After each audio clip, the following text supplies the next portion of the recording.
Good evening, everyone. Thank you all for joining us today for the MJH New Books on Japan series. My name is Sara Kang, and I'll be your moderator for this session.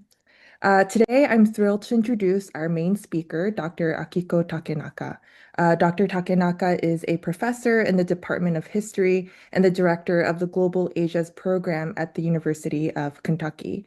She's the author of two books, Mothers Against War, Gender, Motherhood, and Peace Activism in Post-War Japan, published in 2025, and Yasukuni Shrine, History, Memory, and Japan's Unending Post-War, published in 2015, both from the University of Hawaii Press.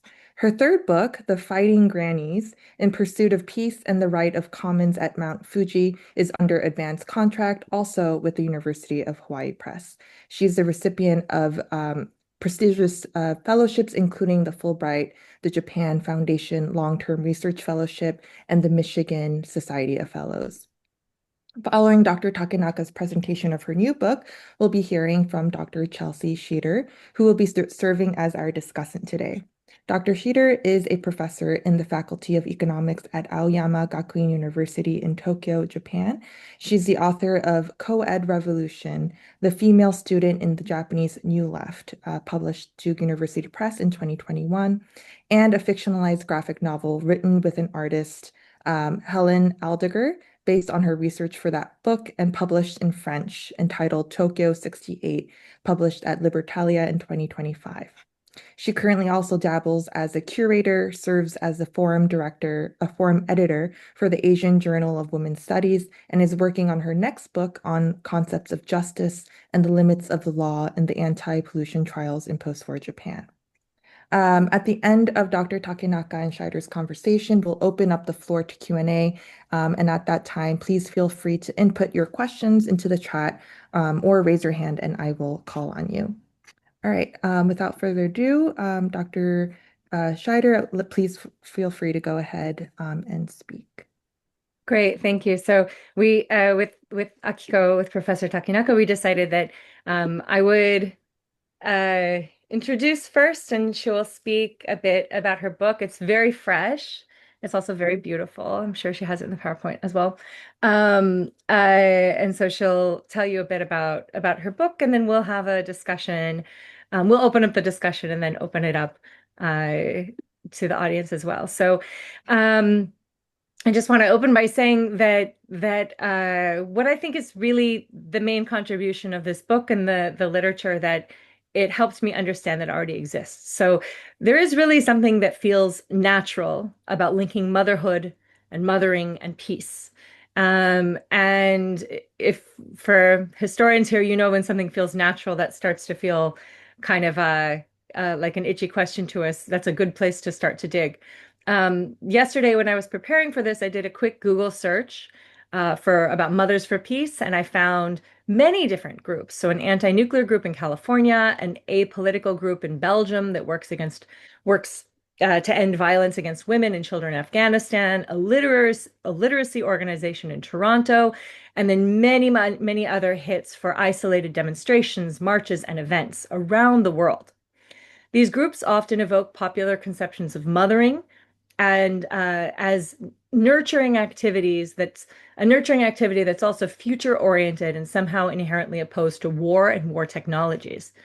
So I deeply appreciate that Professor Takenaka's book denaturalizes this link and interrogates movements that employ this strategy in post-war Japan. And I think she's a very qualified candidate for this, also given her work on Yasukuni Shrine, her engagement with war memory, because what is so strange about the naturalization of mothering and peace is that we also know that mothering, the kind of raising of children, can also be mobilized around war efforts as well, at least historically. So based on extensive archival research, Professor Takenaka explores the formulation of bose and notes, which is not exactly, I'm sure she'll discuss this as well, it's not exactly motherhood. And I really enjoyed that she introduced and teased out that concept. And she notes its ambiguous and multivalent meanings. And she also explores this idea of an essential mother-child bond, or boshi, to tease out the complex transition from militant war-supporting maternalism to post-war pacifist maternalism, and traces the erasures produced by such an essentializing view of motherhood and of women in general. And the topic is an important one, not only to gain critical insight into Japan's awkward transition from a military and imperial power to an uncertain and unequal post-war peace, which is something that a lot of trans-war work has treated, but it's also a contribution to global comparative studies on the political power and pitfalls of motherhood itself as a social movement strategy. The scope of the book includes various groups that organized around maternalism and peace in a diverse set of ways, ranging from groups that supported war widows to anti-base educators groups, anti-US military base educators groups, to the Mothers Congress, which is the most explicitly, and the group in the book most explicitly engaged in matricentric is the word, pacifist activism. I haven't said that word out loud, I guess. So now, while other work has taken up the theme of post-war matricentric peace activism, so in this sense, articles by Hilary Maxson on the First Women Mothers Congress come to mind. Also, there have been discussions by Vera Maki, Ayako Kano, and Wesley Sasaki Uemura. While there have been discussions, and we know that it exists, mothers in the post-war period, Mothers Against War, I think is unique in taking on this phenomenon of linking women to motherhood and then motherhood to pacifism as a subject of a sustained and in-depth inquiry. Professor Takenaka's work problematizes the forging of these links, the way it essentializes all women as primarily maternal subjects, the way it obscures how historically maternal love has also been mobilized to support violence and war. And without unpacking this, it is impossible to really assess, let alone meet the laudable goals for our shared future of gender parity and of avoiding war and militarism. And I think this book is very interesting because it shows that although the strategy of using bose to engage in pacifist activism helped many groups to sidestep the label of being ideological or even red in the Cold War period, it also smuggled in a confining gender ideology. Yet this strategy of using motherhood for peace remains a powerful political strategy today. And in this sense, I think also Mothers Against War is a really good background read that helped me understand more recent anthropological work on motherhood and activism in Japan, like Robin LeBlanc's Bicycle Citizens and Aya Hirata Kimura's Brain Moms, Radiation Brain Moms. So it would be great to do a course on mothers and activism. And so I very, very much welcome Professor Takenaka's contribution to the literature, and I am so glad to be here today with all of you to engage with her work. So I have some questions prepared for Professor Takenaka to start the discussion at the end of her presentation, but I'll let you take it away.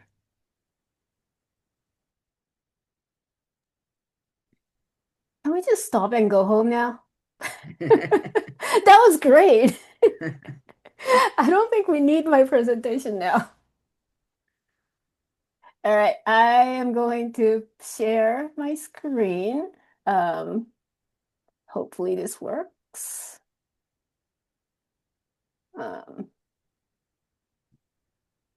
Is it working? Okay, good. Okay, so thank you everyone for joining us tonight for my talk, and thank you, Professor Schieder, for being with this project from the beginning to the end. And I will mention how that happened along the way. And so I started thinking about this book a little over 10 years ago, in July 2015, when I was at Osaka University as a visiting scholar. This was when the administration of the late Prime Minister Abe was trying to pass what was then called the Peace and Security Preservation Legislation, Anzen Hoshou Kanden Hoan, intended to expand the scope of the self-defense forces work to include overseas intervention in militarized zones.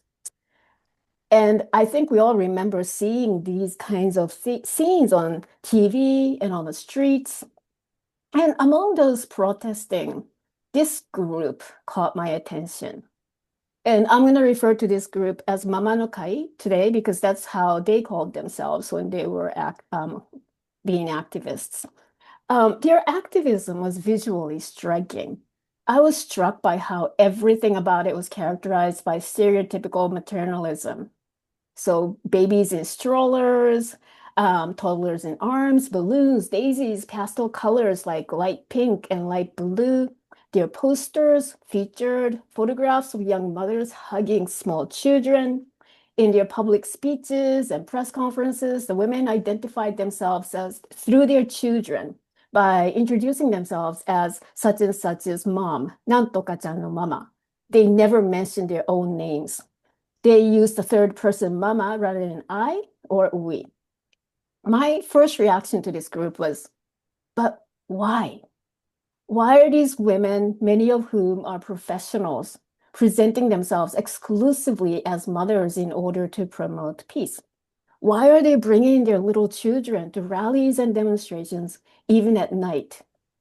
And where are the fathers?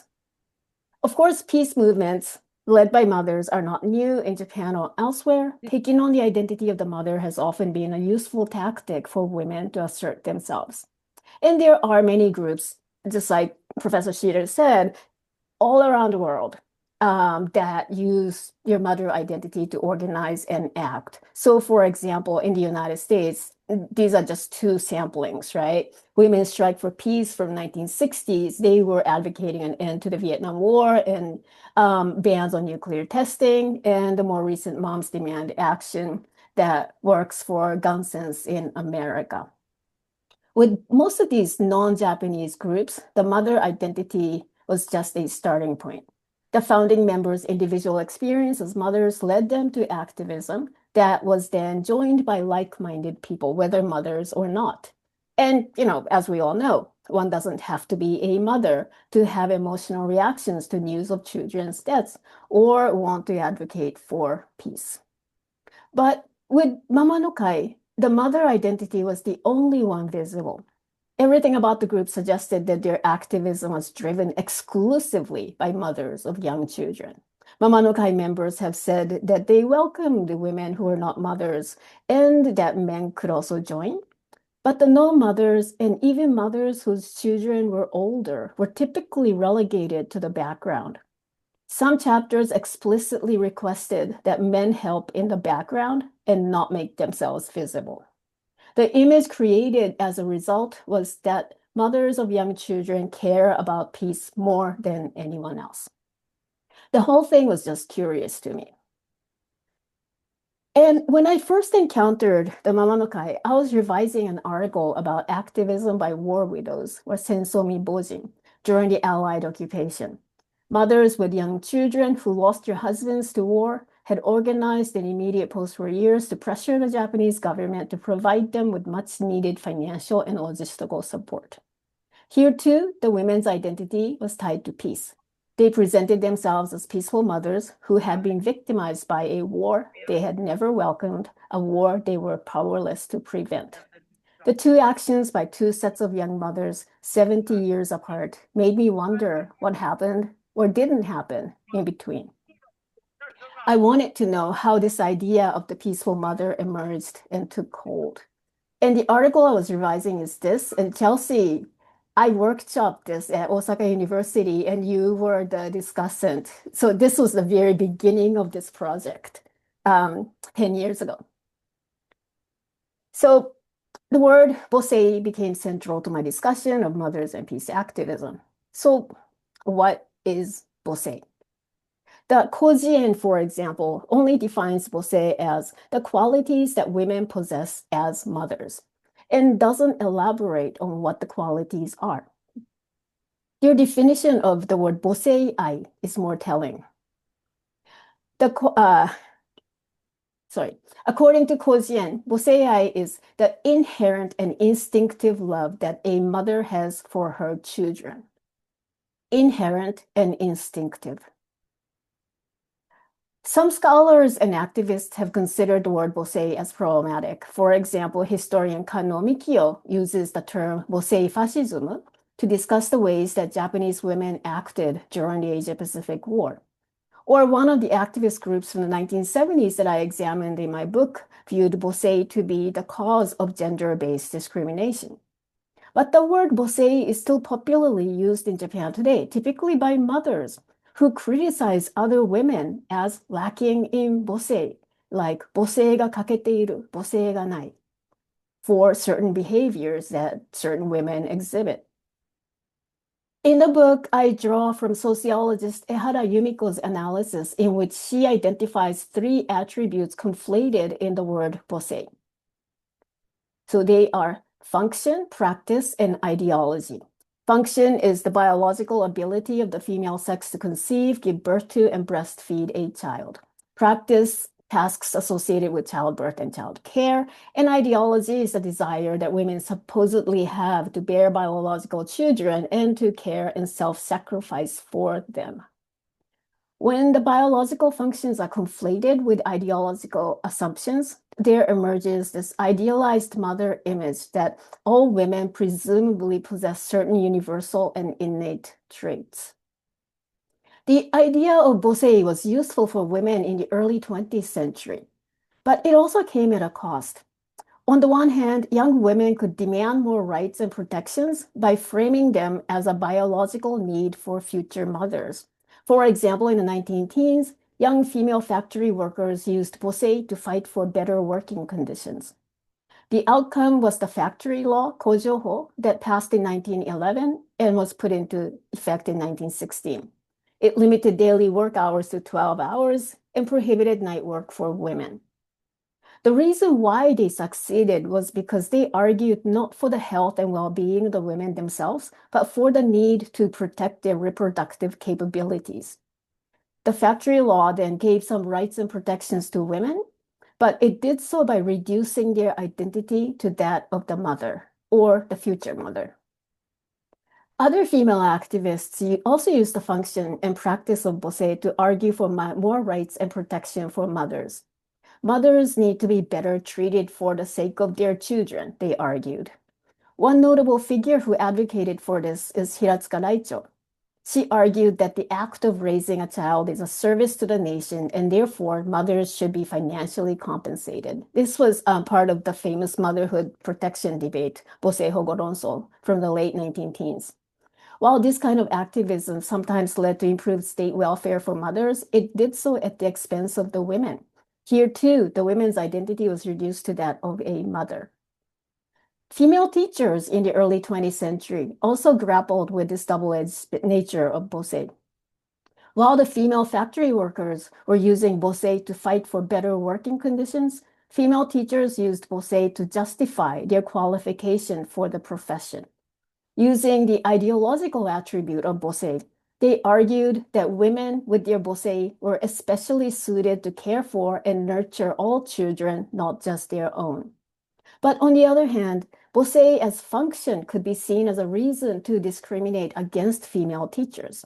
Administrators complained that female teachers demanded time off during menstruation and that they left their positions after childbirth. Women are not reliable and therefore deserve less, they said.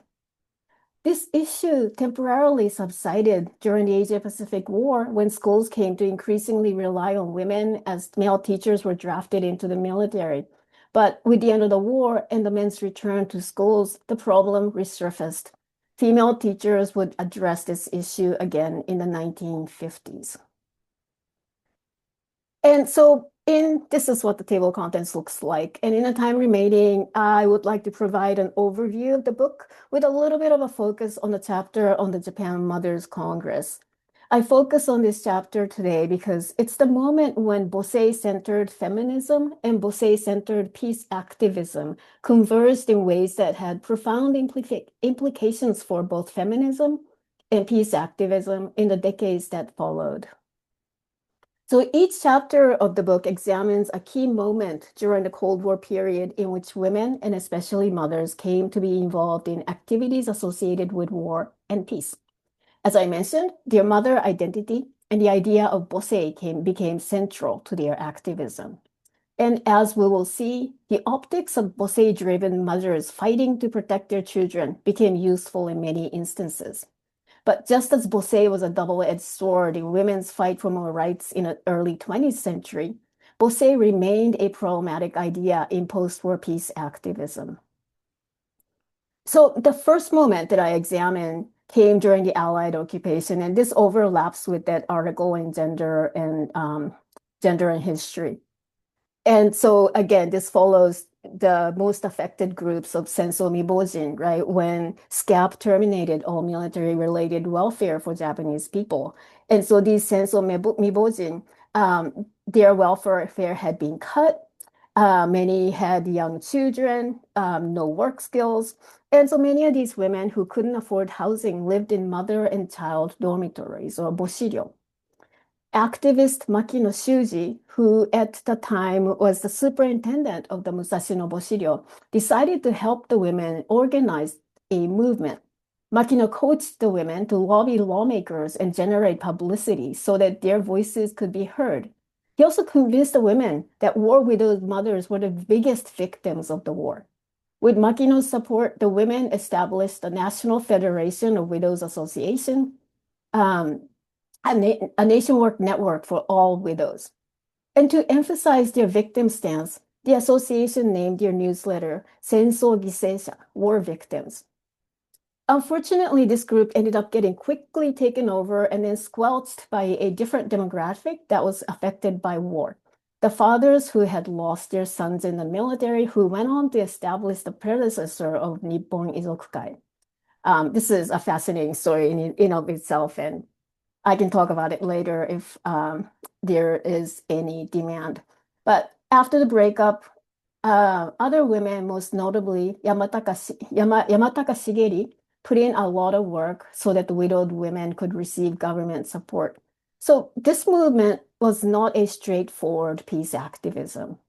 But it is important because two beliefs that characterized the bosei-centered peace activism of the later years emerged in this process.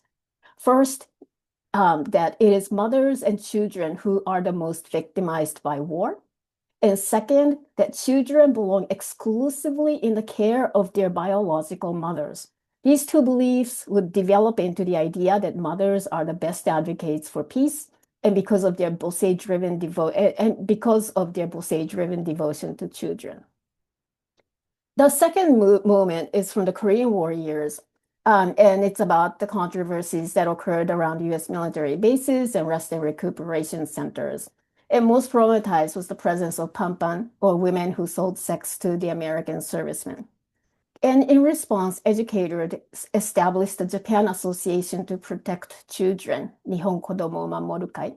But rather than engaging with the pampan themselves or Japanese lawmakers, they focused on the children. Members of the Mamorukai solicited and amplified stories of children whose lives had been impacted by the presence of the women. They framed the children as victims of a non-specific war and called on the mothers to better protect their children. They sometimes coached the children into believing and saying that pampan was a bad influence on them. This is one case study that I look at in the book, and this is a rest and recreation center in Nara, which you can see right here. And as you can see, it's really surrounded by schools, elementary schools, middle schools, and some high schools. Through these early post-war years of activism around US bases, there emerged a belief shared among many Japanese adults, a belief that children needed special protection from this toxic culture produced by war, and that mothers, given their bosei and their role as a primary caretaker for their biological children, were to be the protectors. The emphasis on this role of the mother as a protector would continue throughout women's activism during the Cold War years, and we can also see this emphasis in the Mama no Kai that I started my talk with. The third moment is a well-known one, the petition movements that followed the Lucky Dragon No. 5 incident that had caused a big nuclear scare throughout Japan. And in this chapter, I followed the most famous one, the one that was said to have been initiated by housewives in Suginami who wanted to protect their children from harms of radiation. The core group of women who spearheaded the signature collection in Suginami were all members of a reading group called Suginoko Kai, which had been organized by scholar turned activist Yasui Kaoru. Yasui had carefully crafted the optics of the petition campaign as a non-political act initiated by ordinary mothers. And the campaign helped solidify the popular image of housewives and mothers as strong advocates for peace. And as you may have noticed, in all three of these instances, the women or mothers were not acting on their own initiative. There were male figures in the background who initiated each movement and educated the women on how to proceed. Makino Shuji for the widowed mothers, the mostly male leaders of the Mamorukai, and Yasui Kaoru for the Sugiyami women. This will change in the remaining two movements, but I want to spend a moment on this gender dynamic here.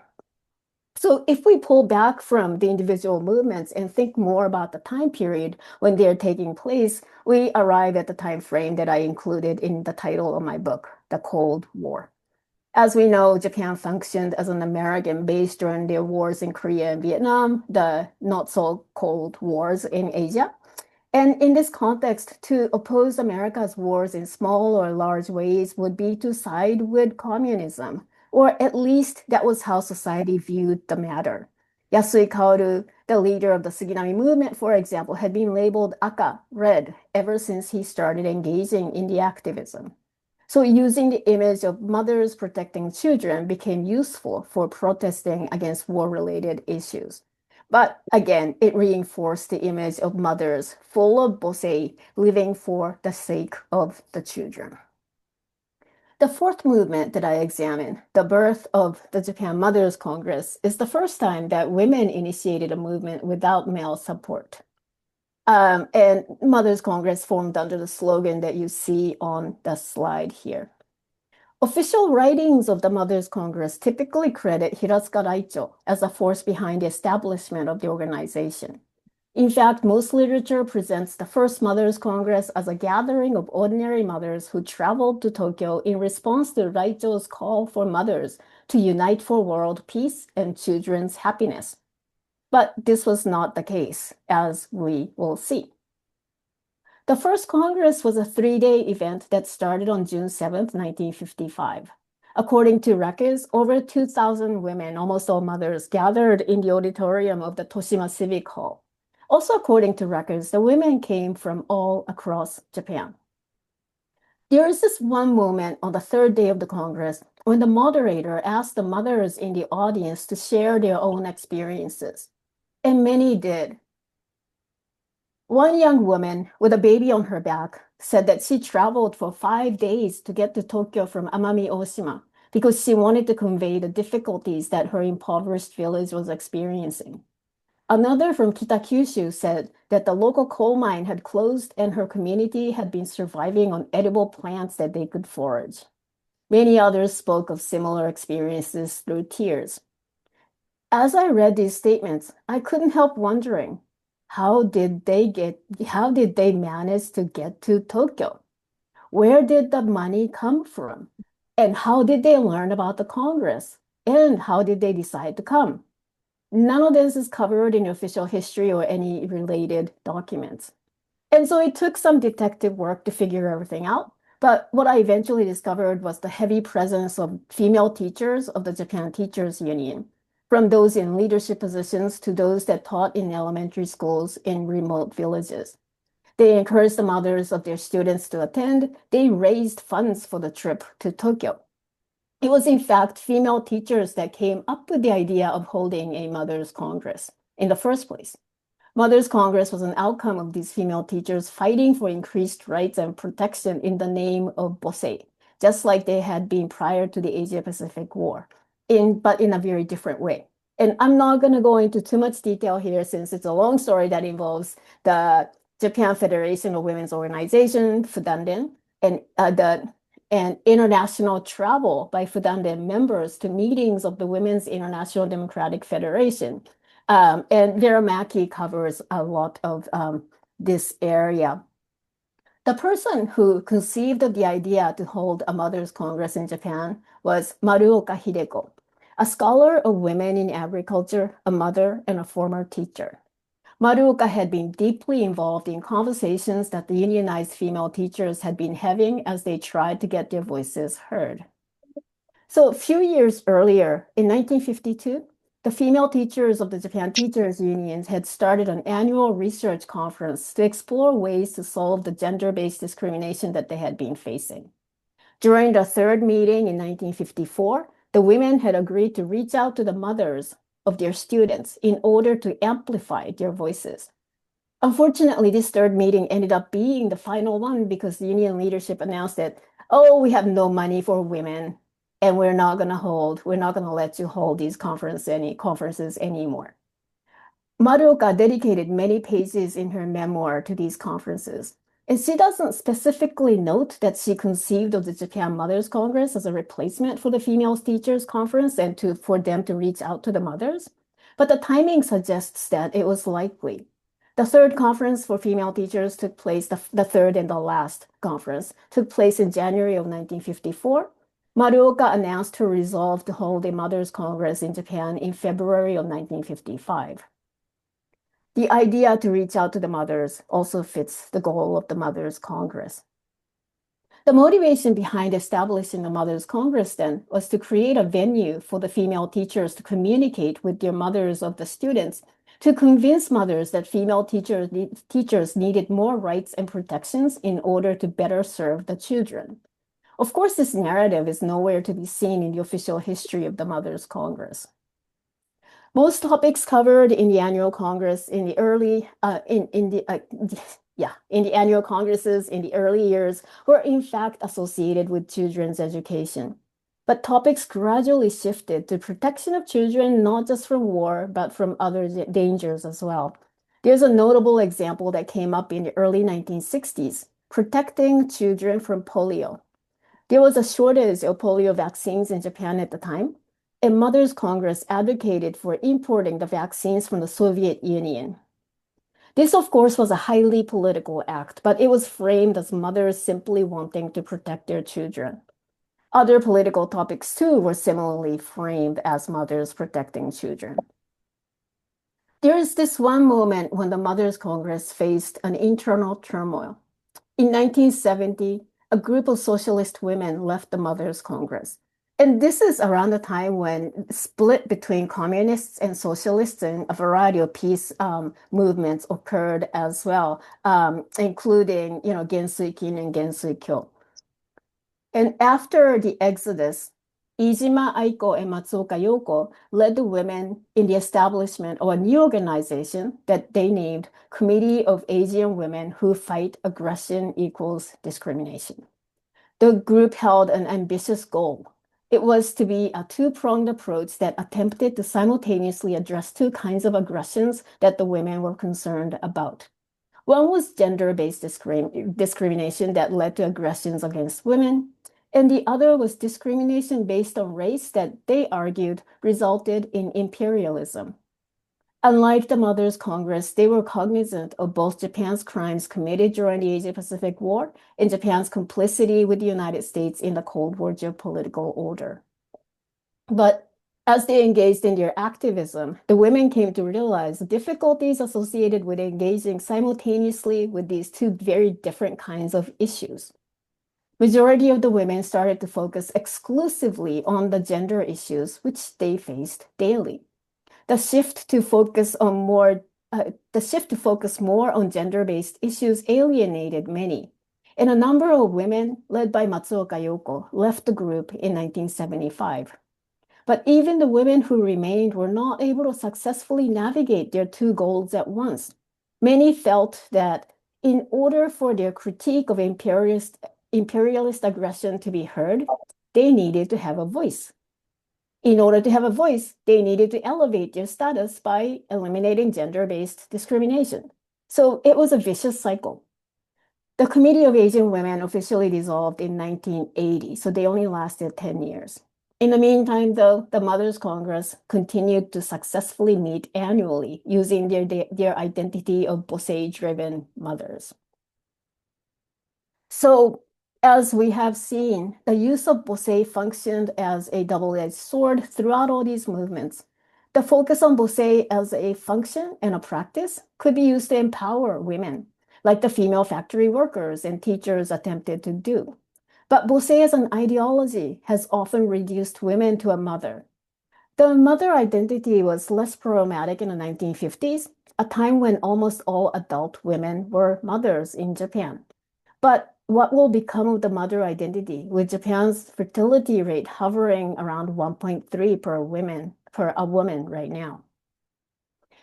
The ways that previous activisms had been framed as a movement by mothers and housewives who were concerned about the food that their children consumed in the case of Suginami movement, or as a movement of mothers who wanted to protect their children, as was the case for the Mothers Congress, they all erased women's agency. Many of the so-called Suginami housewives were well-educated women who had previously participated in various social movements. The female teachers who were the driving force behind the Mothers Congress were fighting for women's rights, but they all were reduced to mothers who, with their bosei, instinctively wanted to protect their biological children. And we continue to see this trend even in the 21st century. The pastel pink presence of the Mamanokai has erased the nuances, strategies, and power dynamics that resulted in the image of the peaceful mother. It also obscured problems in the way that bosei continues to be used. In order to critique and perhaps put a stop to this to this trend, I believe it's important to reframe the past in ways that can excavate and highlight women's agency.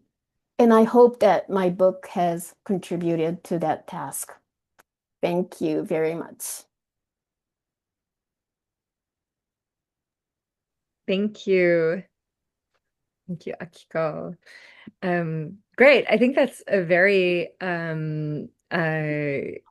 I'm very actually impressed at how how compactly you were able to go through the It was key a lot of work. histories. Yeah, you did a very good job of doing that compactly. So I have two questions that are pretty big. I have two really big questions, possibly unanswerable. Um, Away. but uh were things that your book opens up space to ask. So I'm going to go ahead and ask those and then also open up to the discussion. So I thought that this was a really wonderful introduction to the stakes and the ways that motherhood, peace activism came to have so much resonance. But motherhood peace activism has so much resonance globally as well. And you do mention that in as much as Japanese women, you also describe how Japanese women involved with the Mothers Congress also would go to Women's International Democratic Federation groups as well, which were also often organized around a motherhood framework. It was quite, yeah, it has this global resonance. And so um, I feel like you do give us a big clue. I mean, the media responds so positively to this strategy. And that becomes this kind of positive feedback loop, right? Where it's so hard already to get attention, and a lot of the ways that social movements uh, frame their struggle is to be able to do that kind of outreach to the mass media. So perhaps also, yeah, so I would imagine the mass media has some kind of role in this, but I'm curious what you think is the kind of mechanism, especially in this post-war period, the mechanism of kind of the global resonance of motherhood peace activism.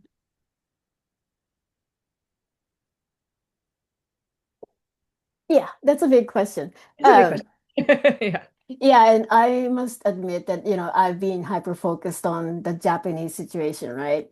And I Yeah. did come across, so, Women's International Democratic Federation, they were talking about mothers. And so there's a part that I didn't talk about where in one of their congresses, maybe it was in Copenhagen, and they were kind of talking about the importance of mothers, standing up to protect the children. And it's also, the time period, right? This is 1950s, and globally, I think more women tended to be mothers compared Mm, to today.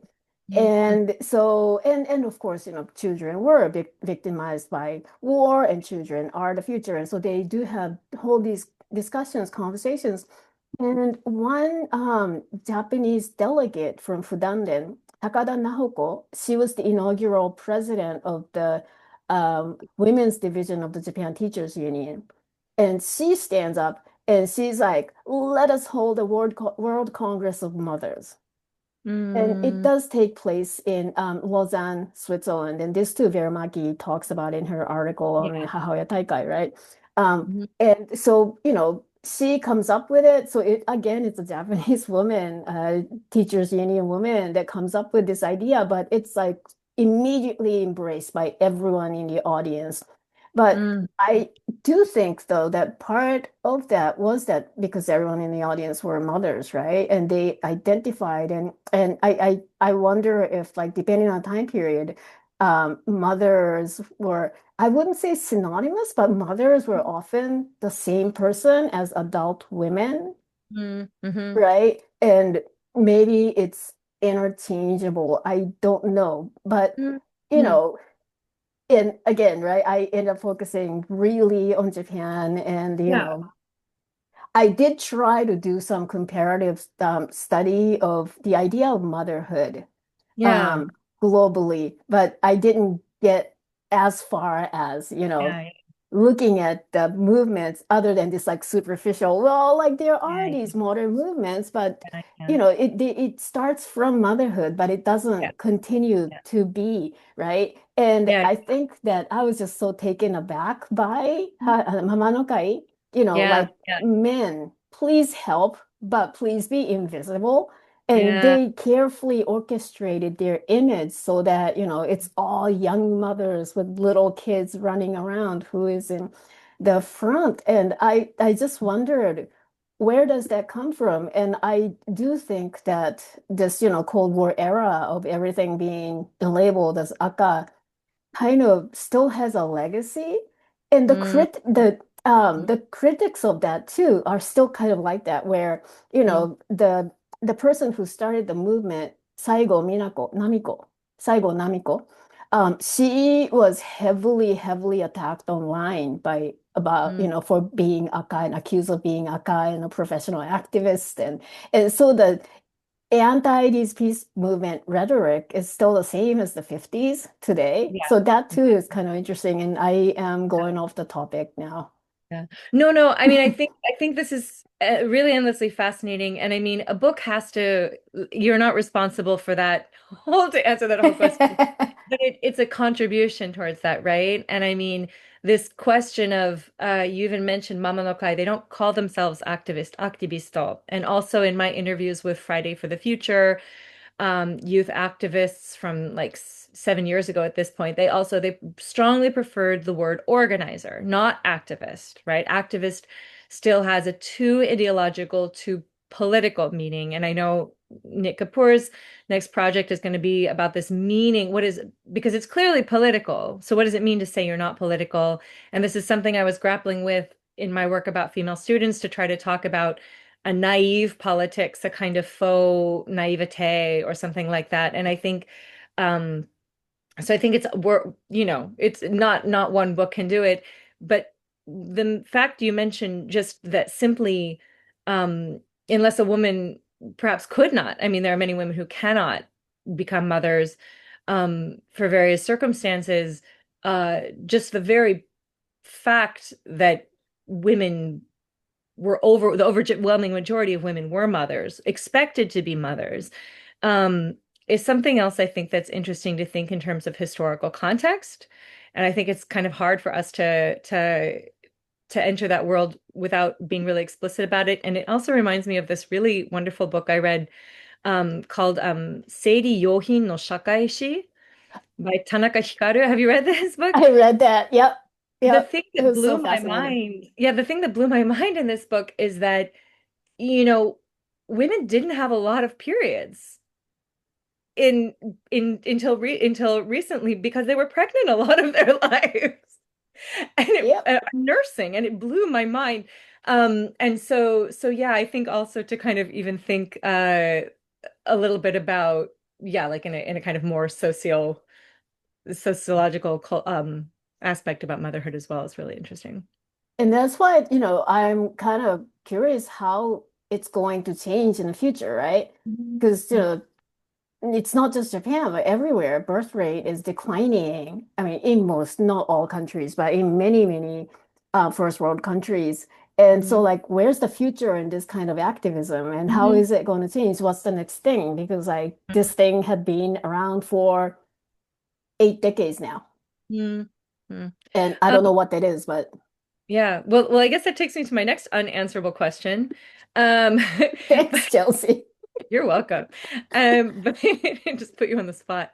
So when I was reading this time about the Committee of Asian Women and the split that emerged between those who'd rather focus on larger geopolitical issues and those who focused more on everyday politics, and they both were critical of both ideology, both these groups at the same time. But um, it also made me think about recent criticisms of Tokyo Women's March slogans. So Tokyo Women's March it happens in March on International Women's Day.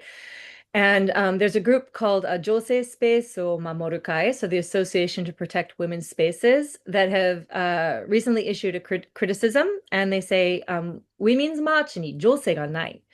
That is to say, so in the Women's March slogans, uh, at least this year, they did not use the word women, not once. Um, they talked about patriarchy, rape culture, care work, also minority rights, protecting human rights for all, anti-violence, anti-war, anti-militarism, but they did not invoke women directly. But Tokyo Women's March, I think, and it made me think also then of, you leave us with a very big question, and this kind of homework. You leave us, uh how do we reimagine what feminist peace activism can look like in Japan? And that made me think about, the struggles with these women's groups that exist in Japan today still, right? I mean, Women's March identifies itself as feminist, and I think it's part of their project to interrogate what is woman, and to think about solidarity in broader terms. That I think that's the reason that they talk about patriarchy, rape culture, and care work, but they don't invoke the word woman. And yet that makes other women's groups feel really uneasy. That why are we talking about all these issues, other issues? Why are we talking about Ukraine, Gaza? Why aren't we just talking about women's everyday issues? Um, and so I'm going to ask you also, what does the work of reimagining what feminism, peace activism can look like in Japan mean to you at this moment, having written this book? So first, a confession. You know how it's so hard to end a book, Yeah. and by that point you're exhausted, and I'm very bad at writing conclusions. And so both of my books, they don't have conclusions, they have epilogues, right? Um, and I both in both my books I talked about a little bit tangential things and not like reflecting back, but I guess I was talking about something else as a way to reflect back on. Um, and then I didn't know how to end. But I often think about my work as, a kind of activism, both my first book and my second book. And I think in my first book too, I did kind of call out, we need to understand why Yasukuni Jinja is so problematic to begin with, rather than talking about why it's bad, why it's good, why it needs to go, why it needs to stay, right? And that was kind of a suggestion that I made. But I guess with my book, I did a little more homework in the book because, I laid out in the book why. And this time around, maybe I didn't get there, but I like that was sort of in the core as I wrote the whole thing. And so anyone in the audience, if you have an answer for this Yeah. I mean, it's question, it's right? it's unfair. This is the question you launched. You did your work and you launched this question at us, um, I suppose. And I just see these groups in Japan today grappling very much with this issue. I think you used the definition of Ue no Chizuko about a feminist movement, right? It's run by women, I mean, what's the possibility of a feminist movement that both addresses, does it have to only is the definition of a feminist movement a movement that only deals with women's issues, Right, right? and right, and that's what the Committee for Asian Women this Mhm. tried to expand themselves, right? And Right. the idea that they ran with was the concept of discrimination and how discrimination leads to aggression. And the group had a lot of other issues. Mhm. It's one of those experimental horizontal movements where there is no organizer, there is no leader. Mhm. There is no voting. We have to talk and talk and talk it out and come to a consensus. And this is Mhm. like in the 70s, they are doing this over the phone and writing letters and Yeah. postcards. Yeah. Yeah. And so then the regional people start to think, oh, the Tokyo women, they're not listening to us. And women in Nagoya started creating their Nagoya subgroup. And so like Mhm. there were other kinds of issues too.